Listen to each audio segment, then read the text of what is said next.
Hello, A-Push. Welcome to Period 4. We're going to go over some of the basics, the themes, the people, the events, the laws, the movement, all sorts of good stuff. I want to start with the time, right? So 1800, the election of Thomas Jefferson, the arrival of the Democratic Republicans into power, into the presidency, as well as much of the Congress. The period ends in 1848. 1848 is kind of the culmination of the Second Great Awakening's social movements, many reform movements, abolition, temperance,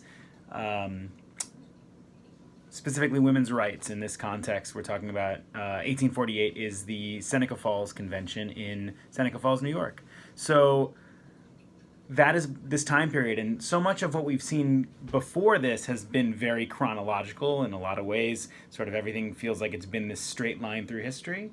And this period, it's going to kind of layer on top of each other, right? So we've got different things are happening at once, and I want to kind of explain those things so that we can understand the early 19th century sort of socially, politically, economically, and geographically. And I'm going to start with that geographical context first. So a big theme of period 4 is westward expansion for lots of different reasons. First, this country is moving west due to just natural growth, right? The population is growing, people are living relatively healthier lives, and because of that, they need more space, right? Everyone needs a little more room. And so cities in the East Coast are getting too full, and people are slowly moving into the frontiers of the Midwest, which will eventually sort of spread into farther and farther kind of into the West. We also see, obviously, huge advancements in technology and specifically transportation, right? So if we have things like we have canals, we have roads, we have railroads, we have these brand new sort of technological advancements where people can travel much faster, much cheaper. And due to those things, we have people taking advantage of those things. Also, people are more accessible. Not just for transportation purposes, but obviously for market purposes, right? People can buy things from cities that they couldn't have bought from before. Now that there's a road that or a canal that connects their town to a bigger city. The other thing that's happening is we have immigration, right? Who's going to build all these new canals and roads and technological advancements and industries that are building in the cities? And the answer is, for the most part, many immigrants, right? Specifically in this time period, we're talking about immigrants from Ireland, Germany, and England, due to a lot of sort of turmoil that's happening in Europe. And so this new wave of immigration, of course, is going to benefit America economically. Obviously, there's also, as we always know, going to be a bit of a backlash. So we have like nativist and xenophobic sentiments. And we'll see that also rise up in period 5 with the Know Nothing Party that comes out in the late 40s and 50s. The other thing that's happening is we have new technology that's coming up those new canals and roads, and we have the steam engine, right, invented by Robert Fulton. We have the cotton gin, which makes the picking and cleaning of cotton to be so much easier. And while there's this assumption at first that this is going to kind of get rid of slavery, we don't need enslaved labor to pick cotton and clean cotton anymore, this is actually going to lead to an increase in slavery. And what do we need to grow lots of crops? We need land. And so ultimately, this is going to really push that American frontier further and further west. We also have the removal of competition, right? So obviously, we're talking about American independence from England and sort of these British colonies. But obviously we know that North America has been a place where many European empires have put down some roots and some colonies. So we have the removal of many of these sort of competitive forces. We have France going away after the Louisiana Purchase, where Thomas Jefferson buys this huge swath of land all the way from Louisiana and up the Mississippi River all the way to what is now Washington State and the Canadian border, all the way up. And so it kind of doubles the size of the United States in one foul swoop for about $15 million back then, which was pretty cheap even then and is now kind of amazing. So that kind of gets France out of the way. We also have the War of 1812, which we're going to talk about sort of next. We have and that's of course with England, our sort of second war with England for independence. We have the Adams-Onis Treaty, which is a treaty signed between the United States and Spain. And this is signed by John and Quincy Adams, who kind of gives it the name. And ultimately, we get the territory that is now Florida. So, yay, Florida. Great place.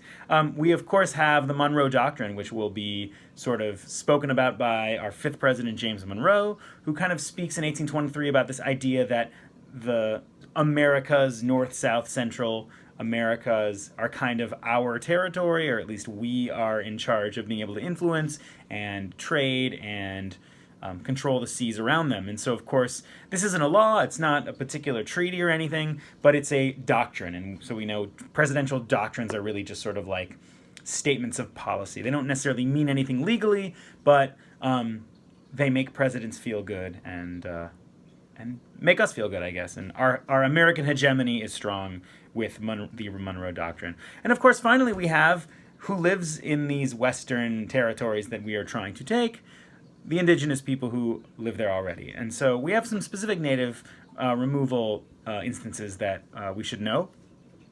There's that Battle of Tippecanoe in 1811 between sort of the Shawnee warrior Tecumseh and his sort of pan-native alliance, who try to push against William Henry Harrison and the United States forces.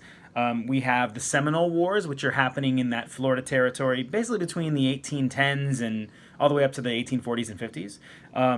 And that's in the sort of against the Seminole natives who live in, again, what is now Florida. We, of course, have the push by Andrew Jackson and the Congress of 1830 to push for the Indian Removal Act, right? This is a law that will pay and remove sort of the 5 civilized tribes of the east of the Mississippi River. And ultimately, this will be sort of rejected and questioned by sort of many people. Specifically, it's questioned by a missionary named Worcester, and he will sue the state of Georgia about trying to be pushed out because, according to sort of Constitution, it's up to the United States federal government to make treaties. And in 1832, in the Worcester v. Georgia case, we see John Marshall rule in favor of Worcester and say that Native peoples have a right to stay in the land that they sort of made an agreement to keep under the Constitution. However, we of course see the lack of enforcement by that with Andrew Jackson, and ultimately that leads to, in 1837 and 1838, the famous Trail of Tears. So, where those tribes move out of, they move west of the Mississippi into what is now the state of Oklahoma in the Indian Territory. So another big theme is this idea for neutrality, right? So like America wants to stay neutral. We want to listen to George Washington's words of neutrality in his farewell speech, and so we try to stay out of the way, and we try to stay out of wars. We try to make money and wheel and deal with the best sort of empires in the land and hopefully stay out of war. But the Napoleonic Wars are happening between England and France, and as we know, you can't make money off both sides for long. Ultimately, this leads to what's called the Chesapeake Leopard Affair, where an American ship named the USS Chesapeake is basically threatened and then fired upon by the HMS Leopard, which is a British ship. This happens in 1807. Leads to some obviously saber rattling and people wanting to possibly go to war. Jefferson, who doesn't want to go to war and believes in kind of a small military, says, hey, instead of that, why don't we pass this law that's going to embargo trade with those two places? So it's called the Embargo Act, good name, in 1807. And ultimately what happens with that is, while that cuts trade with England and France, it also hurts American merchants and dock workers and kills our economy. So huge problem. In a lot of ways, the reason for why Jefferson doesn't run for re-election in a third term in 1808.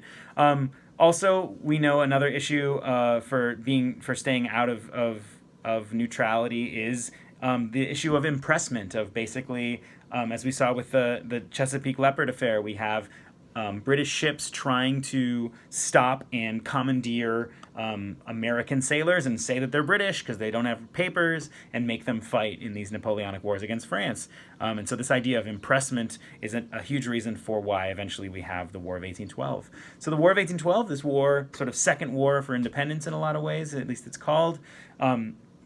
And the United States and Britain basically tie. They don't give up any extra territory. Everyone kind of keeps the same stuff. But some of the reasons this war happens, I think, are really important. Is number one, of course, we're trying to stay neutral, right? We want to stay out of it, and ultimately, by fighting Britain, we're showing that that we are, we're fighting to stay, to sort of stay out of these foreign wars, which doesn't really make sense, I guess. But hey, America. Impressment, which we just talked about, this idea of the British ships taking soldiers, or rather sailors, as captives. We still have British forts sort of throughout what was then the western United States. So all up and down the Mississippi River Valley, Ohio River Valley, we have British forts that are still kind of around. There's still British troops hanging out.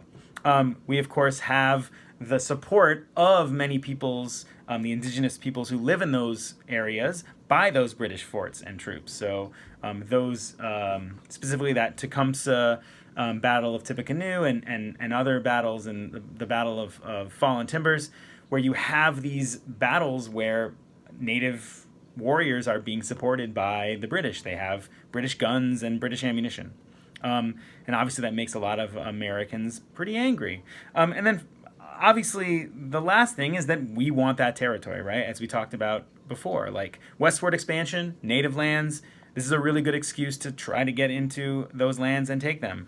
We also were interested in Canada because they have hockey and maple syrup, and it's a lot of space, a lot of ice too. So we have always been interested in Canada, and so we did actually try to invade Canada, although the Canadians did repel us. Ultimately, this war, again, leads to kind of a stalemate.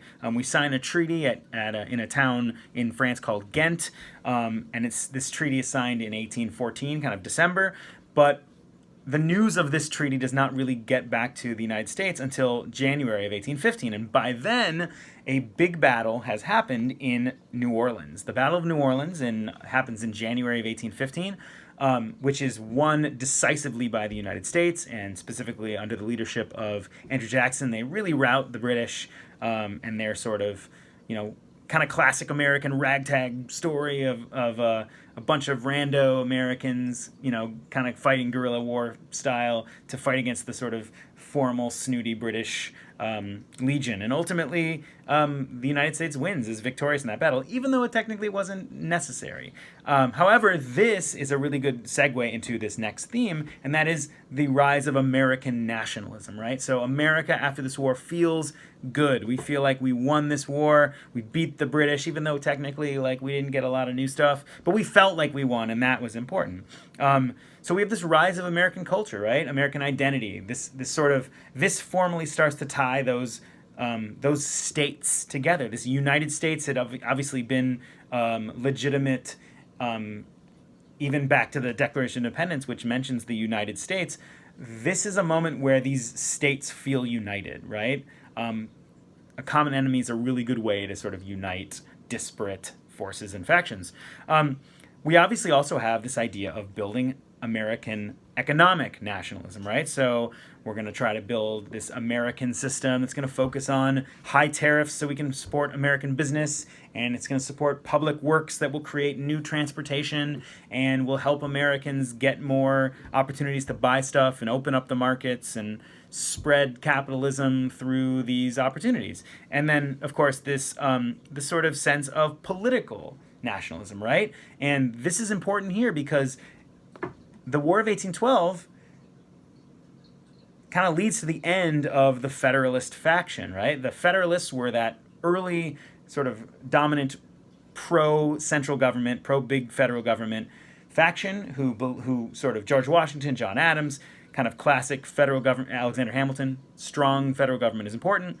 And this faction is very much against the War of 1812. Well, when the United States is winning this war towards the end, especially, these Federalists look like traitors. And they have this convention in Hartford in 1814 where they even argue that the northeastern states will secede from the United States. Doesn't go over well, looks really bad, and ultimately the Federalists kind of fade away into the background. And so now we have one political group, and this group is called the Democratic Republicans, or the Jeffersonian Republicans. And this time is called historically the era of good feelings, right? It's the era of good feelings politically, right? So there's only one group, one sort of political faction. It's not really a party. But obviously lots of other negativity going on in other places for other people. But in terms of politics, good feelings all around. So the other thing is I want to kind of break down the politics of this. So Democratic Republicans are this group, but ultimately we know that having one group cannot last very long, right? There is just ideological splits that are going to happen. And specifically, these splits happen over that role of government, right? How big or how small government should be, what its role should be in terms of especially balanced with federalism in the states, and also the sectionalism that's happening, right? The split between North and South and West. We'll see this really kind of break open in the sort of election of 1824, where a more kind of pro-government national Republican, if you will, John Quincy Adams, wins the presidency over Andrew Jackson, who becomes the Democrat and Democratic Party leader. And he, even though Jackson wins the popular vote and the electoral vote, he doesn't get a majority of electoral votes. And in the Constitution, it says that if that happens, gets kicked to the House of Representatives to vote. And Henry Clay, who is buddies with John Quincy Adams, kind of he happens to be the Speaker of the House, and he says, I'll tell my representatives to kind of vote for you if you'll make me Secretary of State. That's exactly what happens, and the corrupt bargain of 1824 is that big moment. And ultimately, this, I think, is a culminating reason why the Democratic Party and Andrew Jackson rise to power in the next election in 1828, because Jackson and the Democrats see this as backroom dealing, corruption, complete ridiculousness. And, technically it kind of was.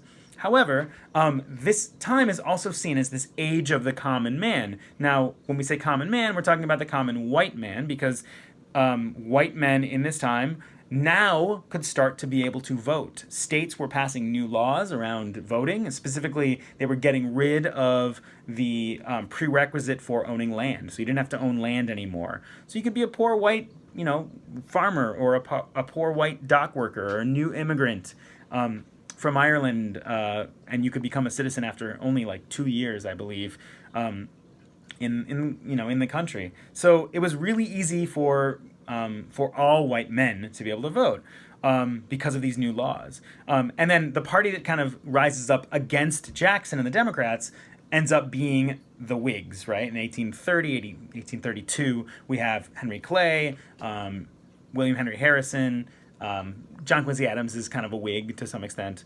But so, yeah, this sort of political time is now going to break back down into that sort of two-faction thing. Who's left out, of course, is women. Women can't vote. Women are not very powerful politically. There are different ways in which women are starting to try to chip away at those kind of classic roles. One of those is this idea of Republican motherhood, which we've talked about a lot. This idea that women's role is actually to raise good citizens, right? And specifically men. So, a woman can have a sort of political say by helping to raise good, strong sons who will be good citizens and good lowercase r Republicans. Obviously not a lot of personal political power, but, there's an argument to be made for that. Also, this is kind of the idea of around the time of this private sphere and public sphere, right? So the private sphere was like sort of the sphere of the home, the cult of domesticity, it was called. This idea that women's sort of power was in the house, and they were in charge of the money and the buying and the household and bringing up the kids and all those things. And so they were in charge of the private life, and men were in charge of the public life, of being out, making decisions for their family and for the nation.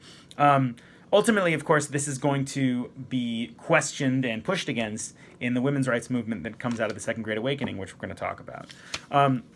So next I want to talk about economics because I think there's an importance for understanding the economics of the 19th century.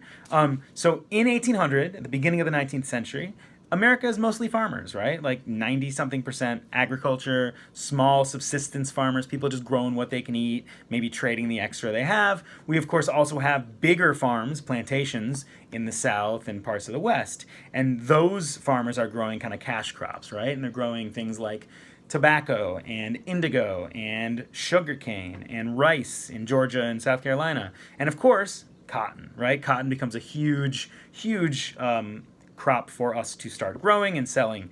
And that sort of growth of those cash crops, of course, leads to our interest in being able to manufacture them, right? And so the manufacturing happens to happen mostly in the North, in big cities like Boston and Philadelphia and sort of in New York City, other towns where, cities where we have this opportunity to sort of manufacture things, right? This, of course, leads to the market revolution, this idea of sort of capitalism and open free markets where basically these new technological and transportation revolutions are happening. And you have new inventions like the assembly line and interchangeable parts and, again, new transportation like we talked about before. Just new opportunities for the industrialization of America. And it's early and it's, the first kind of steps of that, but there are definitely a lot of sort of improvements in industrial life, and this leads to making of high quality, or rather a high amount of goods, maybe not as quality as they used to be, but more accessible, cheaper. So that's going to lead to sort of a rising middle class as well. Generally speaking, the way I would typify the 19th century in terms of economic cycles, it's really about boom and bust, right? Boom and bust. About every 20 to 25 years, there is a panic, right? It's not a depression. It's not horror. It's not like an epic depression on the scale that we'll see in period 7 with the Great Depression.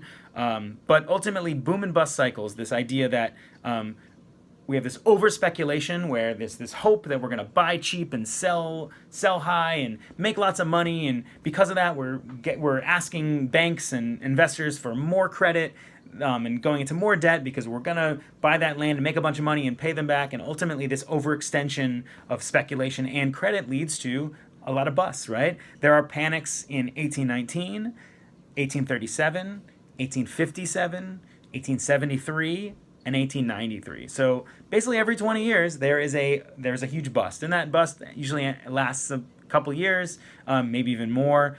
But ultimately, things kind of ramp back up once the market kind of settles itself, and those things take care of themselves. Now, with that said, the importance in period 4 is that these two sort of sections, right, the North and the South, and to some extent the West, they are tied together.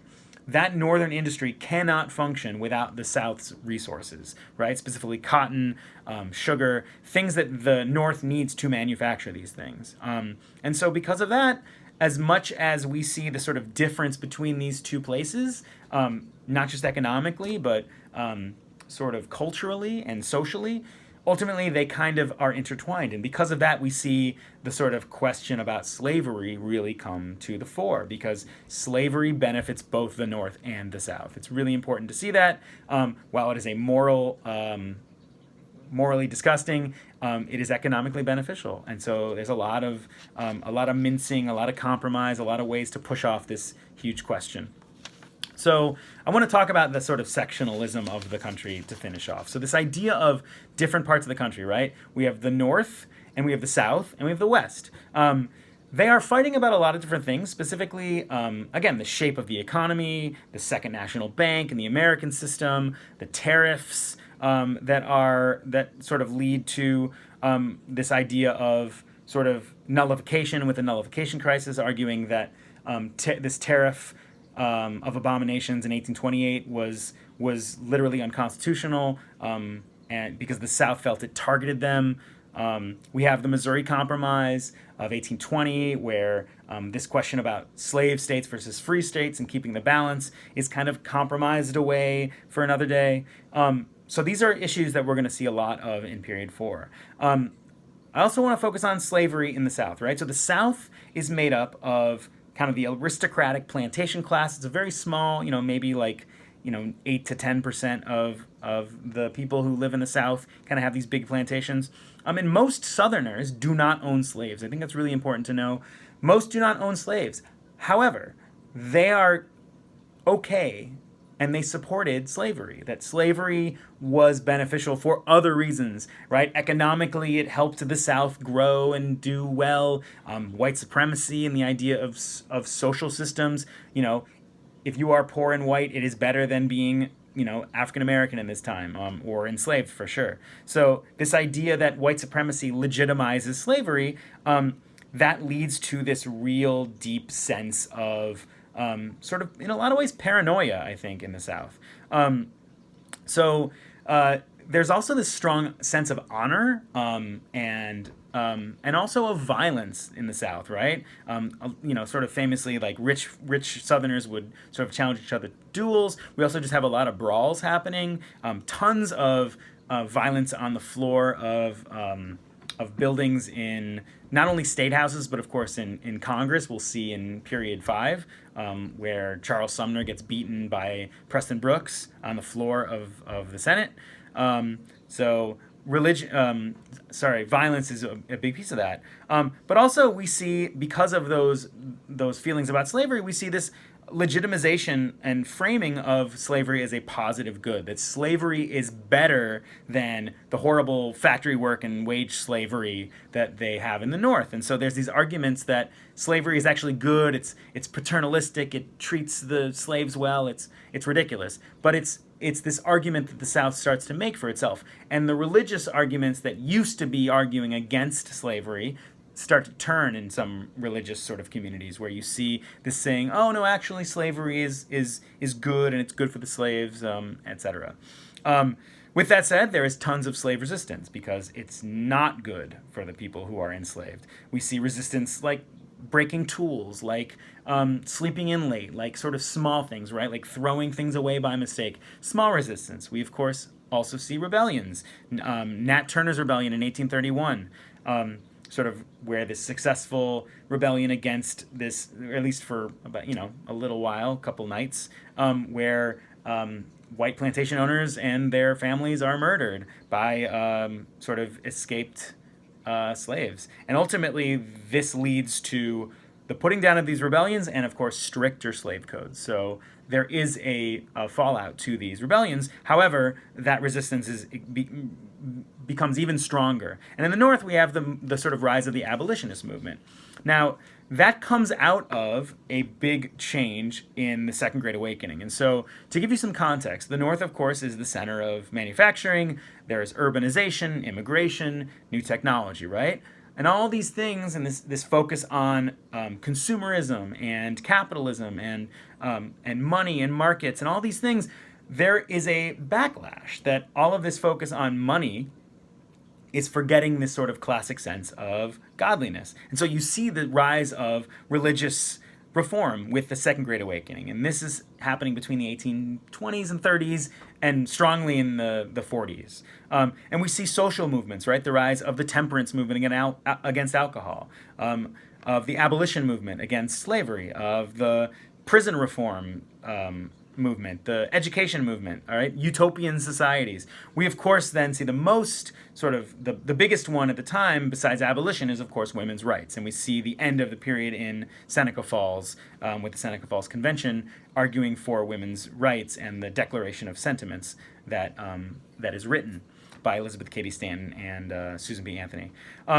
But these movements are led by women, specifically white women, middle-class women. So women who have the means and the abilities to be able to fight for these causes, right? Poor women, women of color, do not have the social standing or the time to be able to be arguing for these things because they're working.